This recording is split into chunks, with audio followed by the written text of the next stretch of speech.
You have people in the film, for example, the former captain of the tie-down team, who would strap you to the gurney after 125 executions, quits it, cannot continue. In the way he speaks and argues, I mean, you cannot find a more powerful voice against it. It's just unthinkable for me. He's a man who had the experience, an experience of 125 men and one woman he would be the last one to look into their eyes. Mm-hmm. He sees the eyes on him. And just that all of a sudden gives him an insight and gives him a breakdown, which he still cannot explain completely. And that's the beauty about it. He doesn't need to explain. He has an experience that is unique. And you better listen to him, what he has to say. Well, we need to, in general. I mean, I think he's Texan. Yeah. He's Texan. He has been an advocate of capital punishment. He assisted in executions. So it's just really, really good to listen to him.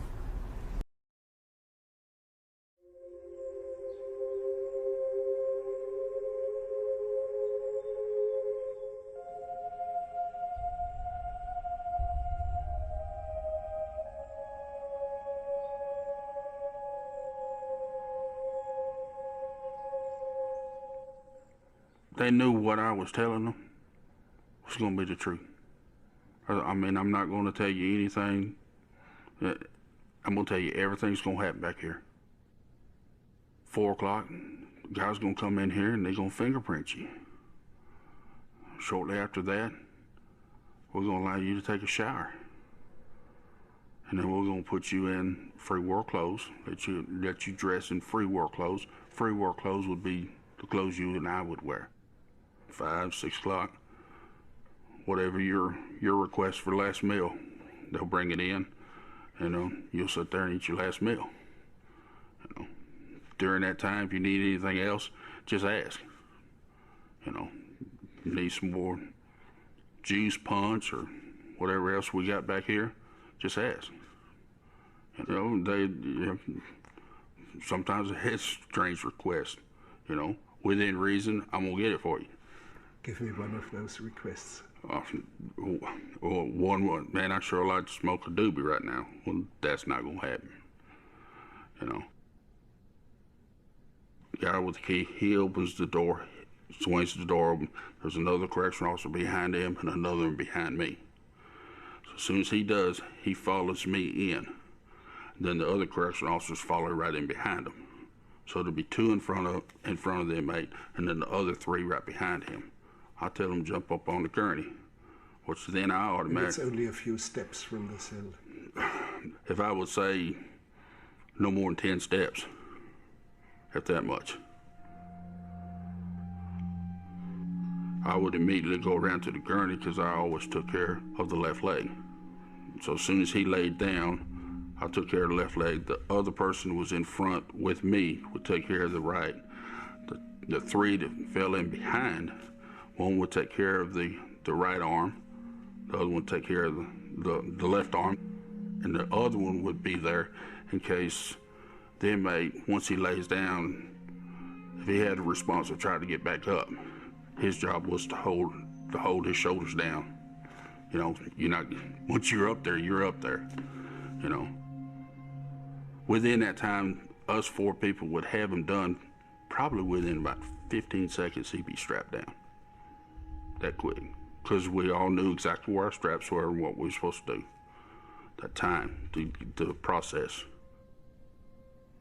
We trained on it. It's the last time you're going to see, I'm going to see him with his eyes open.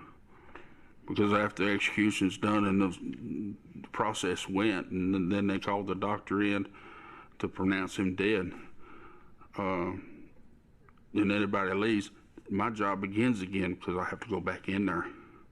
And that's also kind of difficult because here you sit with this individual 8 or 10 hours all day long. And And now the last thing you're doing is removing those straps. The straps have to be removed and put them on another gurney for the funeral home. And then you didn't think about none of this while you're doing this, the procedure. None of this. You don't put those emotions out there. You do the job. You go home. You did how many executions, roughly? It was over 125. 120, somewhere over 120. It was a bunch.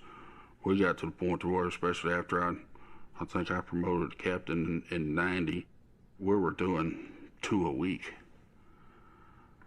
And that was getting tiresome.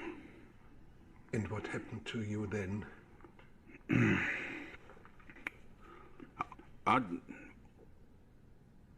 Back when they brought in Caller Faye, I stayed back there with her.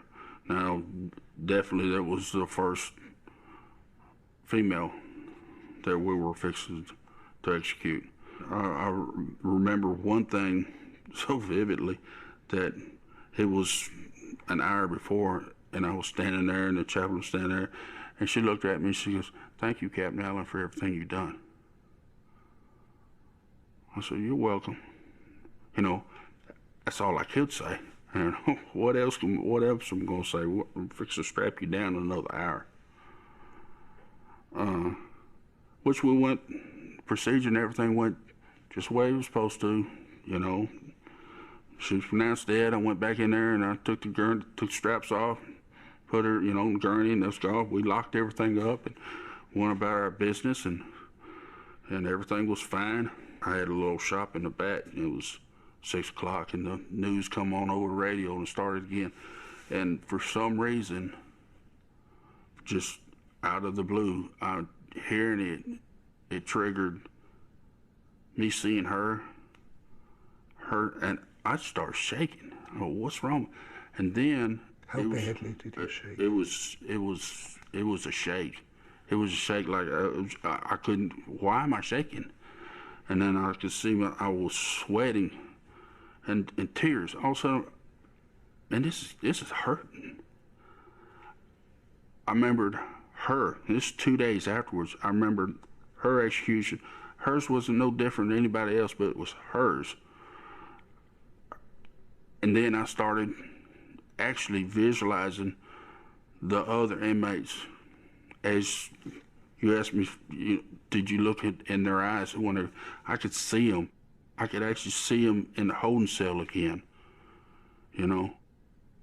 one right after another. And it seemed like it was just, my wife goes, "What's wrong with you?" And I don't know. I need to talk to somebody. And the first person I could think of to call was Carol, Chaplain Picking. He come over to the house and we sat out on the swing, and I started coming down, and he says, "What's wrong?" And I told him. And then I looked at Carol and I said, "I can't do it no more. That's it. I'm done. I can't go back there anymore." Could it be that you thought that this was not yourself, but maybe it was your real self, that moment? That's a good possibility. What's really deep inside of Yes. you came out. That's very, from that point on, I've had a different outlook in life. If executions was the law, then I was going to make sure that it was done professionally with integrity. After Carla, and I was a pro capital punishment. After Carla Faye and after all this, until this day, 11 years later, no, sir. Nobody has a right to take another life. I don't care if it's the law. And it's so easy to change the law.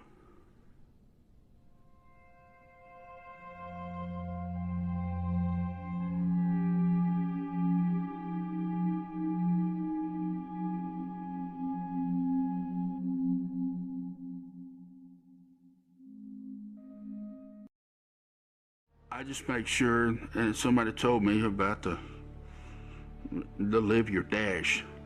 And that's really, after all this that I went through and quit and everything, I've heard the story of telling me live your dash. How do you gonna live your dash? And I didn't understand, what are you talking about dash? And he said, it's on your tombstone.